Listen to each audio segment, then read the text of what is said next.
ሰላም ሰላም ወደዚህ ቻናል ቤተሰቦች ዛሬ ማይክሮባዮሎጂ ፓርት 4 ይዤላችሁ መጥቻለሁ። ፓርት 4 ላይ ፎከስ አድርገን የምናየው ዲፊኒሽን ኦፍ ሜዲካል ማይክሮባዮሎጂ፣ ስኮፕስ ኦፍ ሜዲካል ማይክሮባዮሎጂ እና ብራንችስ ኦፍ ሜዲካል ማይክሮባዮሎጂን የምናይበት ይሆናል። ስለዚህ ቻናሉን ላይክ፣ ሼር፣ ሰብስክራይብ ማድረግ እንዳትረሱ። እንግዲህ ባለፈው እንግዲህ ሌክቸር 1 ሌክቸር 2 እና ሌክቸር 3 አይተናል። በነዛ ሌክቸሮች ላይ ያየነው ምን ነበር? የመጀመሪያው ማይክሮባዮሎጂ ምንድነው የሚለውን ዲፋይን አድርገናል። ዴን ኦሪጂን ኦፍ ላይፍ አይተናል። ስፖንታኒየስ እና ናን ስፖንታኒየስ ጀነሬሽን ማለት ነው። ዴን ሂስትሪ ኦፍ ማይክሮባዮሎጂን አይተናል። ዛሬ ደግሞ ሜዲካል ማይክሮባዮሎጂን ፎከስ አድርገን ነው የምናየው። እንግዲህ በባለፈው በሌክቸራችን ላይ እንዳየነው ፓርቲኩላርሊ ዲፋይን ስናደርግ ማይክሮባዮሎጂን ሌክቸር 1 ላይ እንዳየነው ፒውር ማይክሮባዮሎጂ እና አፕላይድ ማይክሮባዮሎጂ በመባል ማይክሮባዮሎጂ በሁለት ካታጎሪ ይመደባል። አፕላይድ ማይክሮባዮሎጂ የሚባለው ላይክ ሜዲካል ማይክሮባዮሎጂ one of the applied fields of microbiology, environmental microbiology, food microbiology, industrial microbiology and agricultural and aquatic microbiology, soil microbiology. እነዚህ ምንድናቸው? they are applied fields of microbiology ተብለው የሚጠሩ ናቸው ማለት ነው። ስለዚህ ፒውር ማይክሮባዮሎጂ የሚባለው ስለ ኦርጋኒዝሙ የሚያጠና ባክቴሪዮሎጂ፣ ቫይሮሎጂ፣ ማይኮሎጂ፣ ፓራስቶሎጂ እነዚህ ምንድናቸው? ፒውር ማይክሮባዮሎጂ ፊልድ ናቸው። ስለ ኦርጋኒዝሙ ስለ ራሱ የሚያጠኑ ወይንም ናውሌጅ የምናገኝበት ነው። ዴን ያንን ናውሌጅ እንግዲህ ከኦርጋኒዝም ላይ ያገኘነው ናውሌጅ አፕላይ በማድረግ የምናጠናው ፊልድ ደግሞ አፕላይድ ማይክሮባዮሎጂ ተብሎ ይጠራል ማለት ነው። ስለዚህ እነዚህ የአፕላይድ ማይክሮባዮሎጂ ፊልዶች ናቸው። እንግዲህ አንድ ማይክሮባዮሎጂስት ነኝ የሚል ሰው ማጥናት ያለበት ከማይክሮባዮሎጂ ላይ ምንድን ነው? አንደኛው ዳይቨርሲቲውን ያጠናል። ስለ ማይክሮቢያል ዳይቨርሲቲ፣ ማይክሮቢስ ቫሪዬሽን ዳይቨርሲቲ፣ ጄኔቲክ ዳይቨርሲቲ ሊሆን ይችላል፣ ሌላ ማለት ቫሪዬሽን ሊሆን ይችላል። ስለዚህ የማይክሮ ኦርጋኒዝሙን ዳይቨርሲቲውን ያጠናል ማለት ነው። how microbes are diverse የሚለውን ያጠናል አንድ ማይክሮባዮሎጂስት። ሌላው ኢቮሉሽንን ያጠናል። how microbes evolve through time. okay በጊዜ ሂደት ማይክሮቦች እንዴት ነው ኢቮልቭ ያደርጉ ያሉት እሱን ያጠናል። then geneticsን ያጠናል። how microbes inherit gene to their generation እንዴት አድርገው ነው ጂናቸውን ለጄኔሬሽናቸው የሚያስተላልፉት የሚለውን ያጠናል። and physiologyውን ያጠናል። ጠቅላላ ሰውነት ላይ ያለውን ፊዚዮሎጂ ማለት ነው ኢንተርናል ፋንክሽኑን ያጠናል። physiologyውን ያጠናል። biochemistryውን ያጠናል። the biochemical reactions within the body of microorganisms, or within the microorganisms. ስለዚህ እነዚህ ነገሮችን ነው የሚያጠናው አንድ ማይክሮባዮሎጂስት። እንግዲህ እነዚህን ያጠናል። በማይክሮኦርጋኒዝም ላይ እነዚህን ፊቸሮችን የሚያጠና ነው ማለት ነው። ስለዚህ እንግዲህ ዲፋይን ስናደርገው እንግዲህ እነዚህ ሶስቱን ነገሮች ፎከስ አድርጋችሁ ይዋቸው። ማይክሮባዮሎጂ ምንድነው? ስኮፕስ ከየት ነው? ብራንቾቹ እነማን ናቸው? መልካም። ስለዚህ ሌክቸር 1 ላይ ማይክሮባዮሎጂን በጥቅሉ ዲፋይን አድርገን ነበር። በጥቅሉ ማለት ነው ማይክሮባዮሎጂ ማለት it is a branch of biology that deals with microscopic organisms or microorganisms or very small organisms or tiny organisms ብለናል አይደል? or invisible organisms በጣም በብዙ ስም መጥራት እንችላለን እንግዲህ ማይክሮኦርጋኒዝም። ስለዚህ ስለነሱ የሚያጠና ሳይንስ ማይክሮባዮሎጂ ይባላል በጥቅሉ ማለት ነው። በጥቅሉ ስለዚህ ማይክሮ ማለት ስሞል ነው፣ ባዮሎጂ ማለት ላይፍ ነው። it deals with small life ብለን እንጠራዋለን ማለት ነው። ታዲያ ሜዲካል ማይክሮባዮሎጂ ምንድነው? ሜዲካል ማይክሮባዮሎጂ እንግዲህ ምንድነው? አፕላይድ ፊልድ ኦፍ ማይክሮባዮሎጂ ነው። አፕላይድ ፊልድ ኦፍ ማይክሮባዮሎጂ ነው። ለምንድነው አፕላይድ ፊልድ የተባለው? በፒውር ማይክሮባዮሎጂ ያገኘነው ናውሌጅ በሜዲካል ማይክሮባዮሎጂ ላይ አፕላይ እናደርገዋለን ማለት ነው። ቀጥታ ለዲዚዝ ዲያግኖሲስ ሊሆን ይችላል፣ ፕሪቨንሽን ሊሆን ይችላል፣ ትሪትመንት ሊሆን ይችላል። ግን ቀጥታ ያንን ናውሌጅ አፕላይ በማድረግ የምናጠናው ሳይንስ ሜዲካል ማይክሮባዮሎጂ ተብሎ ይጠራል። ግልጽ ነው። ሜዲካል ማይክሮባዮሎጂ is the branch of microbiology. It is applied field of microbiology. It deals specifically or focuses on the microorganisms. What kind of microorganisms? Only disease-causing microorganisms that cause disease on human, on animals. ስለዚህ ሰውም ላይ ሆነ እንስሳ ላይ በሽታ አምጪ የሆኑ ማይክሮ ኦርጋኒዝሞችን የሚያጠና የማይክሮባዮሎጂ ብራንች ምን ተብሎ ይጠራል? ሜዲካል ማይክሮባዮሎጂ። It is called medical microbiology. So medical microbiology mainly deals with pathogenic microorganisms. Pathogenic microorganism ማለት ነው በሽታ አምጪ ማይክሮኦርጋኒዝም። ሁሉ ማይክሮኦርጋኒዝም በሽታ ያመጣል። ከመቶ 1% አካባቢ ብቻ ነው በሽታን የሚያመጡት። ከዛ ውጪ 99%ቱ ማይክሮብስ ምንድናቸው ማለት ነው በሽታ የማያመጡ ወይንም ጠቃሚ ናቸው። 1% ብቻ ምናልባት ፓቶጄኒክ ናቸው ማለት ነው። ፓቶጄኒክ በሽታ አምጪ ናቸው ሰውም ላይ ሆነ እንስሳ ላይ ማለት ነው። ስለዚህ እነዚህን በሽታ የሚያመጡትን ማይክሮኦርጋኒዝም የሚያጠና ሳይንስ ሜዲካል ማይክሮባዮሎጂ ተብሎ ይጠራል። የማይክሮባዮሎጂ ፊልድ ነው ማለት ነው። ስለዚህ ሜዲካል ማይክሮባዮሎጂ ከፓቶጄኒክ ማይክሮኦርጋኒዝም ምኑን ነው ታዲያ የሚያጠናው? እንበል ለምሳሌ ማይኮባክቴሪየም ቱበርኩሎሲስ የቲቪ ማይክሮኦርጋኒዝም ነው። ኦኬ ሳልሞኔላ ስፒሺስ ለምሳሌ ታይፎይድ ፌቨርን ኮዝ ያደርጋል ወይም ሳልሞኔሎሲስን ኮዝ ያደርጋል። ኢሸርሻይ ኮላይ ዲያሪያል ዲዚዝን ኮዝ ያደርጋል። ስለዚህ እነዚህ ባክቴሪያዎች ናቸው። ኢሸርሻይ ኮላይ ባክቴሪያ ነው፣ ሳልሞኔላ ባክቴሪያ ነው፣ ማይኮባክቴሪየም ቱበርኩሎሲስ ባክቴሪያ ነው። ስለዚህ ስለነዚህ ባክቴሪያዎች ደግሞ ምንድናቸው? ፓቶጄኒክ ባክቴሪያ ናቸው። እነዚህን ፓቶጄኒክ ባክቴሪያዎችን ምናቸውን ነው አንድ ሜዲካል ማይክሮባዮሎጂስት ማጥናት ያለበት? ከነሱ ላይ አንደኛ ባዮሎጂያቸውን ማጥናት አለበት። ባዮሎጂያቸውን ሲባል እንግዲህ የፓቶጂኑ ባዮሎጂ ምን ይመስላል የሚለውን ማጥናት አለበት ማለት ነው። የፓቶጂኑ ባዮሎጂ ማለት ምን ማለት ነው? ደግሞ ማይክሮ ኦርጋኒዝም እንግዲህ ምን የለውም፣ ቲሹ የለውም፣ ኦርጋን የለውም፣ ሲስተም የለውም። ስለዚህ ምኑን ነው የምናጠናው? ሴሉን ነው የምናጠናው። ሴሉ ውስጥ ያሉትን ኦርጋናይሎችን ነው የምናጠናው። ኦኬ ለምሳሌ የባክቴሪያ ሴል ምን ይመስላል? ኦርጋናይሎቹ እነማን ናቸው? በውስጡ ላይ ያሉት እነሱስ ምን ይመስላሉ? ፋንክሽናቸው ምንድነው? ከዛ ውጭ ደግሞ ሞለኪውሎቹ እነማን ናቸው? ውስጡ ላይ ያሉት አቴሞቹ እነማን ናቸው? ማክሮ ሞለኪውልስ ማይክሮ ሞለኪውልስ ምን ናቸው በውስጡ ላይ ያያዘው? ያንን ማጥናት ዳትስ ዋት ዩ ኮል ባዮሎጂ ይባላል። ያ ብቻ አይደለም እንግዲህ ከኢኮሎጂም ጋር እናያይዘዋለን። ባዮሎጂ ጋር ሲሆን አንደኛው ባክቴሪያ ከሌላኛው ባክቴሪያ፣ አንደኛው ፓቶጂን ከሌላኛው ፓቶጂን እንዴት ኢንተራክት ያደርጋል? ያንን ማጥናት ዳትስ ባዮሎጂ ነው። ጠቅላላው ላይፉን ማጥናት ማለት ነው። ላይፉ ምን ይመስላል? አንድ ፓቶጂን ላይፉ ምን ይመስላል? ማይኮባክቴሪየም ቱበርኩሎሲስ ላይፉ ምን ይመስላል? ሳልሞኔላ ላይፉ ምን ይመስላል? ሸርሻይ ኮላይ ላይፉ ምን ይመስላል? ስታፍሎኮከስ ኦሬስ ላይፉ ምን ይመስላል የሚለው ማጥናት ዳትስ ዋት ዩ ኮል ባዮሎጂ ነው ማለት ነው። ግልጽ ነው። ስትራክቸሩን ማጥናት፣ ፋንክሽኑን ማጥናት፣ አናቶሚውን ማጥናት፣ ፊዚዮሎጂውን ማጥናት። ዴን ኢፒዲሞሎጂ እንግዲህ ስርጭቱ ማለት ነው። እንዴት ይሰራጫል? እንዴት ስፕሪድ ያደርጋል ይሄ ፓቶጂን? ኦኬ እንዴት ስፕሪድ ያደርጋል? ከአንድ ቦታ ወደ ሌላ ቦታ፣ ከአንድ ሰው ወደ ሌላ ሰው፣ ከአንድ ሰውነት ሲስተም ወደ ሌላ ሰውነት ሲስተም፣ ከአንድ ሴል ወደ ሌላ ሴል እንዴት ስፕሪድ ያደርጋል?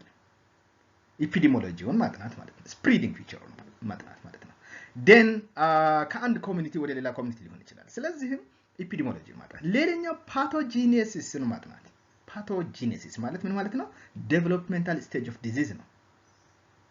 ኦኬ ሃው ዲ ዲዚዝ ዴቨሎፕ። ፓቶጂን ማለት እንግዲህ በሽታ አምጪ ነው ብለናል። ፓቶጂኔሲስ ማለት ደግሞ how the mechanism how the disease developed. the mechanism how the disease developed. ለምሳሌ ቱበርኩሎሲስ እንዴት ነው ሰውነት ላይ ወይ ሰው ውስጥ ገብቶ እንዴት ነው ቱበርኩሎሲስ ዴቨሎፕ የሚያደርገው? ሳልሞኔሎሲስ እንዴት ነው ዴቨሎፕ የሚያደርገው? ወይም ታይፎይድ ፌቨር እንዴት ዴቨሎፕ ያደርጋል? ዲያሪያል ዲዚዝ እንዴት ዴቨሎፕ ያደርጋል? እንግዲህ በአንድ ማግስት ወይንም ኦቨርናይት ቲቪ አይዘውም አንድን ሰው አይደል? ወይ ቲቪ በሽታ በውስጡ ተከስቶ አያድርም። ወይንም ሳልሞኔሎሲስ ታይፎይድ ፌቨር በአንድ ማግስት ኦቨርናይት ተከስቶ አያድርም። ስቴፕ ባይ ስቴፕ ነው ወደዛ ደረጃ የሚደርሰው አንድ በሽታ። ኢንኩቤሽን ፔሪየድ የሚባል ነገር አለ፣ ወደፊት የምናየው ይሆናል። ስለዚህ የፓቶጂኑ ኢንኩቤሽን ፔሪየድ አለ፣ የፓቶጂኑ ከኢሚኒቲ ጋር መተዋወቅ አለ። ፓቶጂኑ ኢሚኒቲን ፓዝ አድርጎ ኢሚኒቲን ኦቨርካም አድርጎ አቅም ማድረግ አለ። አቅም ካደረገ በኋላ በሽታን ዴቨሎፕ የሚያደርግበት ስቴጅ አለ ማለት ነው። ስለዚህ የሰውነታችንን አቅም ኦቨርካም ሲያደርግ ብቻ ነው በሽታ የሚከሰተው። ያንን ነው እንግዲህ ፓቶጂኔሲስ ማለት ጠቅላላ ይሄንን ያጠናል። ዲያግኖሲስ ዴን እንዴት ነው መመርመር የሚቻለው ይሄን ፓቶጂን? በሰውነታችን ውስጥ ወይም በአንድ ኦርጋኒዝም ውስጥ ያለውን ፓቶጂን ወይም በሽታ አምጪውን የሆነው ኦርጋኒዝም እንዴት መመርመር ይቻላል? ምን ሳምፕል መጠቀም ይቻላል? ዩሪን፣ ስቱል፣ ብለድ፣ ሲኤስኤፍ ፍሉድ ሊሆን ይችላል። የተለያየ የሰውነት ክፍሎች አሉ እንግዲህ አይደል? የተለያየ የሰውነት ክፍሎች አሉ በሰውነታችን ውስጥ። እሱ ማይክሮቡ ይገኛል ተብሎ ሰስፔክት የሚደረግበት ቦታ ወይም ከበሽታው ጋር ተያያዥነት ያላቸውን ሳምፕሎችን መቀበል ይቻላል። ኦኬ ሰገራ ሊሆን ይችላል፣ ሽንት ሊሆን ይችላል፣ ደም ሊሆን ይችላል፣ ወይም ሲኤስኤፍ ፍሉድ ሊሆን ይችላል፣ ሌሎችም ነገሮች።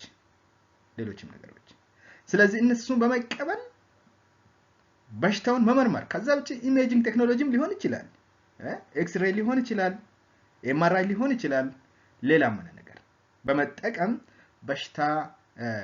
በሽታውን መመርመር ያንን ያጠናል አንድ ማይክሮባዮሎጂስት ሜዲካል ማይክሮባዮሎጂስት ማለት ነው ሌላው ትሪትመንት እሺ ተመርምሮ በሽታው ከተገኘ ደግሞ ትሪትመንቱ ምንድነው እንዴት ትሪት ማድረግ ይችላል እንዴት ማከም ይችላል ምን አይነት አንቲባዮቲክ ፕሪስክራይብ ይደረግለታል በምን አይነት አንቲባዮቲክ ትሪት ይደረጋል ባክቴሪያው ከሆነ ባክቴሪያ ፈንጃይ ከሆነ ፈንጃዩ በምን አይነት አንቲባዮቲክ ትሪት ይደረጋል እንዴት ትሪት ይደረጋል ትሪትመንት አለው ወይስ የለውም የሚለውን ዲሳይድ ማድረግ that is what you call treatment ነው it is the duty of microbiologists particularly medical microbiologists ነው ማለት ነው then finally prevention and control እንዴት ፕሪቨንት ይደረጋል በሽታውን እንዴት መከላከል ይቻላል እንዴት መቆጣጠር ይቻላል የሚለው ስቴፕ መድረስ ማለት ነው ስለዚህ እነዚህን ነው እንግዲህ ሜዲካል ማይክሮባዮሎጂ ፎከስ አድርጎ የሚያጠናው ማለት ነው እንግዲህ እነዚህን ማወቅ አለብን ኦኬ ሜዲካል ማይክሮባዮሎጂ እንግዲህ ምን ያጠናል ከተባላችሁ እነዚህን ማወቅ አለብን ይሄ ዴፊኒሽኑ ነው እንግዲህ ኦኬ በዴፊኒሽን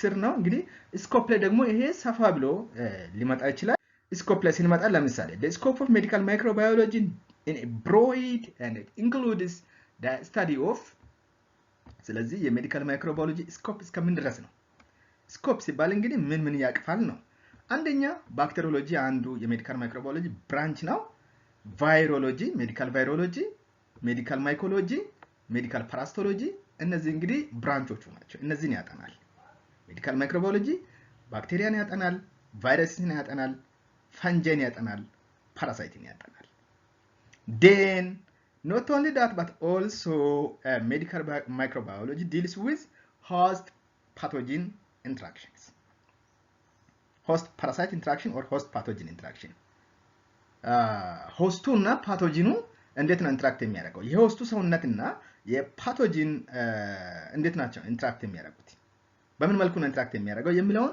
host pathogen interaction ያጠራል host pathogen interaction ሌላው አንቲባዮቲክ ሬዚስታንስ እንዴት ነው ፓቶጂኑ ወይንም ማይክሮቡ አንቲባዮቲክ ሬዚስት የሚያደርግ ለድራግ ሬዚስታንስ ያለው ካፓሲቲውን ማጥናት ማለት ነው ድራግ ሬዚስታንስ ፊቸርን ማጥናት ኦኬ ድራግ ሬዚስታንስ እንግዲህ ምን እንደሆነ ወደፊት በደንብ የምናየው ይሆናል ግን ድራግ ሬዚስታንስ ፊቸርን ማጥናት የአንድ ፓቶጂን ወይንም ማይክሮ ኦርጋኒዝም ድራግ ሬዚስታንስ ፊቸርን ማጥናት እንግዲህ ይሄ ስኮፕ ነው የሜዲካል ማይክሮባዮሎጂ አንድ ስኮፕ ነው ማለት ነው ቫክሲን ዴቨሎፕመንት አንዱ ስኮፕ ነው የሜዲካል ማይክሮባዮሎጂ ኦኬ ቫክሲን ዴቨሎፕመንት ክትባትን ዴቨሎፕ ማድረግ ሌላው የሜዲካል ማይክሮባዮሎጂ ስኮፕ ነው and the role of immunity to combat infectious disease እሱን አንደርስታንድ ማድረግ role of immunity የሰውነታችን የመከላከል አቅም የአንድ ሆስት የመከላከል አቅም እስከምን ድረስ ነው የሚለው ማጥናት የሜዲካል ማይክሮባዮሎጂ ምንድነው ስኮፕ ነው ማለት ነው የሜዲካል ማይክሮባዮሎጂ ስኮፕ ነው ማለት ነው ዌል ብራንች ጋር ስንመጣ እንግዲህ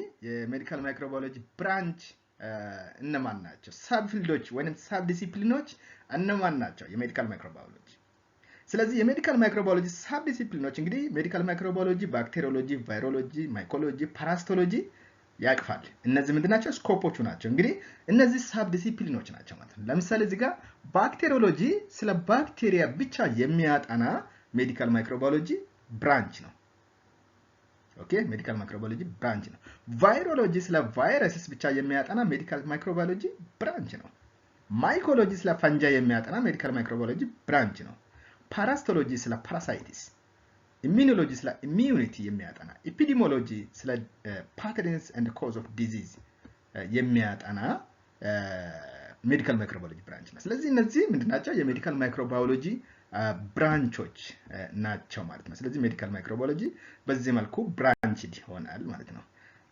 መልካም እንግዲህ ሌላው ምንድነው ፐርፐዝ ኦፍ ስቴዲንግ ሜዲካል ማይክሮባዮሎጂ ነው ሜዲካል ማይክሮባዮሎጂ ስንማር አላማችን ወይንም የሜዲካል ማይክሮባዮሎጂ ዋናው አላማ ምንድነው ሜዲካል ማይክሮባዮሎጂ ለምን ያስፈልጋል ለምን እንማረዋለን ለምን ይጠቅመናል የሚለውን ሐሳብ ያዘ ማለት ነው ስለዚህ ሜዲካል ማይክሮባዮሎጂ አንደኛ በሽታን ለመከላከልና ለመቆጣጠር ሜዲካል ማይክሮባዮሎጂ ያስፈልጋል አይደለም እንዴ በሽታን ለመቆጣጠር ለመከላከል ሜዲካል ማይክሮባዮሎጂን መማር ያስፈልጋል ሌላው በሽታን ለመመርመርና ለማከም ሜዲካል ማይክሮባዮሎጂ መማር ያስፈልጋል to diagnose and treat disease okay and የበሽታን ዴቨሎፕመንታል ስቴጅ አንደርስታንድ ለማድረግ ወይም ለመገነዘብ ወይ ለመረዳት ምን ያስፈልጋል ሜዲካል ማይክሮባዮሎጂ መማር ያስፈልጋል The other thing is antibiotic resistance surveillance ለመስራት medical microbiology መማር አለብን so that medical microbiology is very important in this regard.